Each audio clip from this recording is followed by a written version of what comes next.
안녕하세요. 건강 스토리텔러 정화입니다. 네, 여러분, 주방 냉장고 문을 딱 열었을 때 이 햄, 소세지, 또 베이컨 같은 가공육들이 항상 든든하게 한 칸을 차지하고 있지는 않으신가요? 바쁜 일상 속에서 간편하게 한 끼를 해결해주는 존재들이죠. 솔직히 저도 그랬거든요. 뭐 매일 섭취하는 것도 아닌데 일주일에 한두 번 정도는 괜찮지 않을까? 뭐 아이들이 가끔 불량식품 먹듯이 뭐 크게 문제가 되겠어? 이렇게 가볍게 생각했던 적도 많았습니다. 그런데 오늘은 이 가공육들이 우리의 건강, 특히 여성분들에게 정말 중요한 유방암과 어떤 관련이 있는지 제가 아주 놀라운 국내 연구 결과를 하나 소개해 드리려고 하는데요.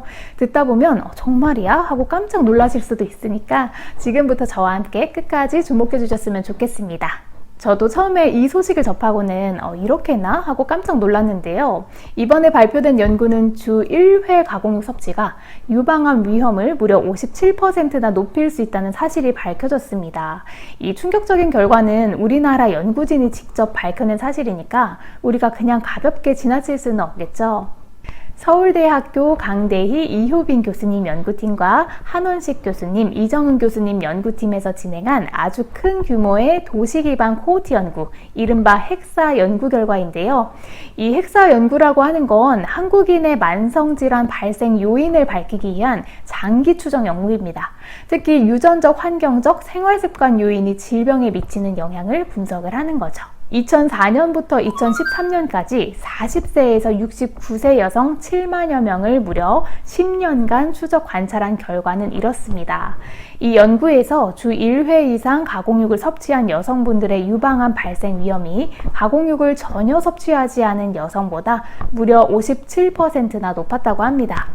특히 주목을 해야 할 점은 이 50세 미만의 젊은 여성분들에게서 이런 경향이 더욱 두드러졌다는 건데요. 어떠신가요? 일주일에 한 번 정도는 괜찮겠지 하고 뭐 부대찌개라든지 토스트에 햄을 넣어 먹는다든지 이런 가볍게 생각했던 우리의 생각과는 정말 너무나 다른 심각한 이야기가 아닐까요? 저도 이 결과를 보고 나서는 자주 섭취하지는 않았지만 이 식탁에서 가공육을 완전히 지우게 됐습니다. 그렇다면 왜 이 가공육이 유방암 위험을 이렇게나 높이는 걸까요? 연구팀은 이렇게 설명하고 있습니다. 우리가 흔히 먹는 햄이나 소세지 같은 가공육에는 맛을 내고 또 오래 보관하기 위해서 아질산염 같은 첨가물이 들어가요.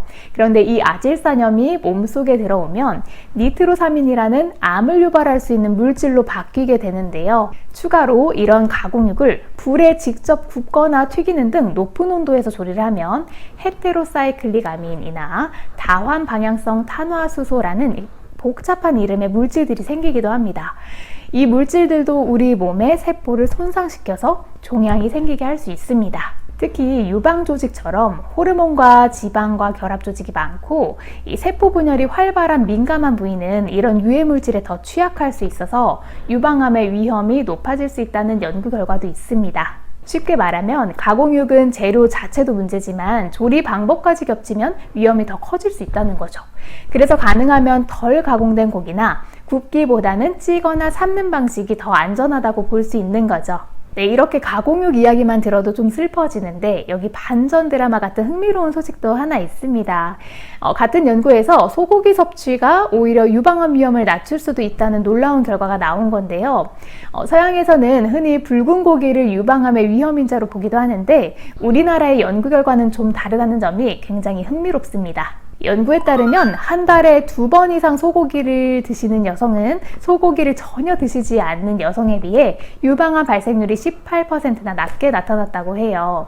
연구팀은 이런 차이점에 대해 우리나라 여성분들이 서양인에 비해 소고기 섭취량이 비교적 적다는 점, 그리고 소고기의 풍부한 필수 아미노산들이 호르몬 조절, 염증 억제, 그리고 신진대사 등에 긍정적인 영향을 주었을 가능성을 분석했습니다.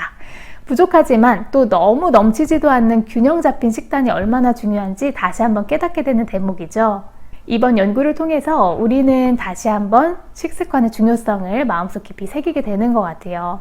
강대희 교수님도 가공육이 유방암을 직접적으로 유발한다고 단정할 수는 없지만 위험을 높일 수 있다는 과학적인 근거를 마련했다는 점이 매우 중요하다고 강조했습니다. 네, 그렇다면 오늘부터라도 작은 변화를 시작을 해보는 건 어떨까요? 네, 첫 번째는요, 바로 가공육 섭취를 줄이는 겁니다. 햄, 소세지, 베이컨 같은 가공육들은 가급적 식탁에서 멀리하고 대신 신선한 식재료 위주로 건강한 식단을 채워보는 거예요. 그리고 두 번째, 다채로운 식단을 유지하는 겁니다. 채소와 과일을 충분히 섭취해서 균형 잡힌 식단을 유지하는 게 정말 중요합니다.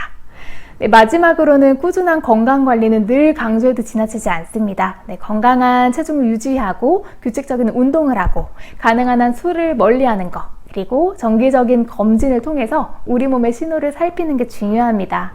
역시 이번 내용을 준비를 하면서 다시 한번 제 식습관을 되돌아보게 되었는데요. 어쩌면 이 이야기가 조금은 불편하고 당장 모든 것을 바꾸기엔 어려운 내용일 수 있습니다. 하지만 우리 몸과 여러분의 소중한 건강을 위해서 꼭 알아야 할 내용이니까 이렇게 전달해 드렸습니다. 완벽하게 모든 걸 단숨에 바꿀 수는 없겠지만 오늘부터 내 식탁에 어떤 음식이 오르는지 한 번 더 관심을 가져보고 내 몸을 위한 작은 선택들을 꾸준히 해나가는 것, 이것이야말로 건강한 미래를 위한 가장 확실한 투자라고 생각합니다. 여러분과 제가 함께 건강이라는 긴 여정을 현명하게 걸어갈 수 있기를 진심으로 바랍니다. 네, 오늘 준비한 내용은 여기까지고요. 다음 주에 더 흥미로운 주제로 찾아뵙도록 하겠습니다. 시청해주셔서 감사합니다. 항상 건강하세요.